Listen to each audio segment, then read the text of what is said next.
तेलंगाना के चुनाव के नतीजे में कांग्रेस ने जीत दर्ज की है। केसीआर की पार्टी भारतीय राष्ट्र समिति की सीट्स बुरी तरह से गिर गयीं। पिछले चुनाव में बीआरएस को 87 सीट्स मिली थी, लेकिन इस बार उनकी सीट्स सिर्फ 39 तक ही सीमित रही।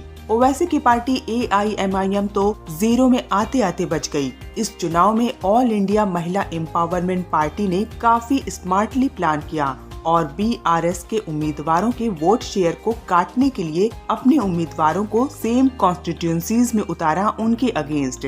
ये स्ट्रेटेजी काफी सक्सेसफुल रही। 119 सीट्स में बीआरएस ने कॉन्टेस्ट किया था, जिसमें से सिर्फ 39 सीट्स पाई। डॉक्टर नोहरा शेख के इस मास्टर स्ट्रोक की सेंट्रल लेवल पर काफी तारीफ की जा रही है। न्यू पार्टी होते हुए भी रूलिंग पार्टी को डिफीट करना छोटी बात नहीं है।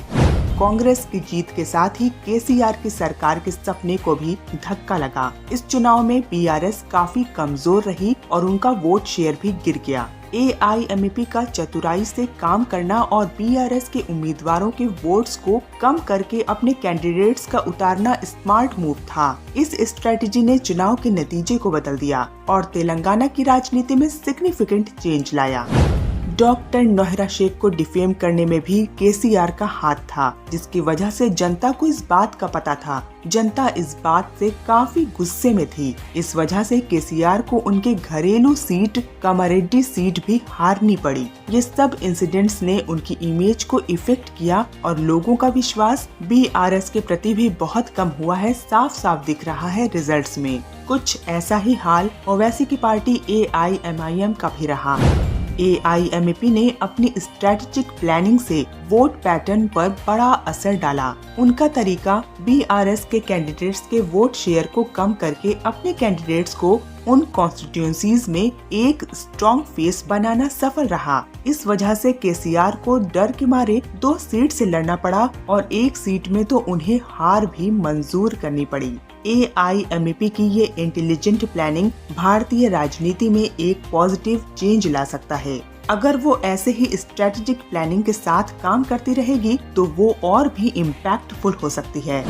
डॉक्टर नोहरा शेख ने अपने स्ट्रेटेजी से केसीआर और AIMIM का तेलंगाना में कंट्रोल बहुत कम कर दिया। ये चीज डेमोक्रेसी की ताकत को दिखाता है। जनता जो अच्छी सरकार चुनने में हेजिटेट नहीं करती है और जो सरकार काम नहीं कर रही है उसे दरकिनार कर देती है। तेलंगाना के रिजल्ट ने दिखाया है कि जनता की समझ और गुस्से को इग्नोर नहीं किया जा सकता। यही एक ताकत है जो दिखाता है कि अगर कोई सरकार अपने काम में कसर छोड़ रही है तो वो उसे दरकिनार कर सकते हैं और अपनी पावर का इस्तेमाल करके चेंज ला सकते हैं। जो इस बार हुआ तेलंगाना में, वो उन सभी लोग को मैसेज है जो एक ऐसी सरकार चला रहे हैं जो न काम की है न लोगों को फायदा पहुंचा रही है। उल्टा केसीआर ने well known doctor Nohra Sheikh के साथ भी तेलंगाना में गलत टैक्टिकल डिफेमेशन एक्ट में साथ दिया है ओवैसी जैसे लोगों का, जिसका खामियाजा आखिरकार उन्हें भुगतना ही पड़ा। डॉक्टर नोहरा शेख ने कांग्रेस पार्टी को कांग्रेचुलेट किया है और कहा है नई सरकार नया सवेरा लेकर आएगी।